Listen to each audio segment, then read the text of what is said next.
ایک دن ایک پیاری سی لڑکی اپنے باغ میں کھیل رہی تھی کہ اچانک اس کی نظر ایک پانی کے ٹب پر پڑی جہاں ایک شہد کی مکھی پانی میں گرتی ہوئی بے بس نظر آ رہی تھی۔ مکھی بہت کوشش کر رہی تھی کہ وہ اس پانی سے نکل جائے۔ لڑکی نے سوچا کہ اگر اس نے جلدی نہ کی تو مکھی ڈوب جائے گی۔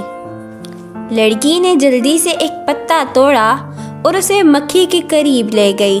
مکھی نے پتے کو تھام لیا اور لڑکی نے اسے پانی سے باہر نکال لیا۔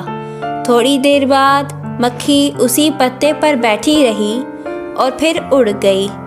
اگلے دن جب لڑکی باغ میں دوبارہ واپس آئی تو اس نے دیکھا کہ ہر درخت پر بہت سارے پیارے پیارے پھول کھل چکے تھے۔ وہ پھول جو پہلے کمزور اور مرجھائے ہوئے تھے اب تازہ اور خوشبو سے بھرپور تھے۔ لڑکی بہت زیادہ خوش ہو گئی۔ اسی دوران وہی شہد کی مکھی درخت کے ارد گرد گھوم رہی تھی۔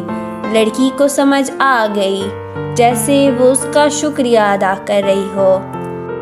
مکھی نے آخری بار چکر لگا کر اپنی دوستی کا اظہار کیا اور اڑ گئی۔ سبق: دوسروں کی مدد کرنا ایک نیکی ہے۔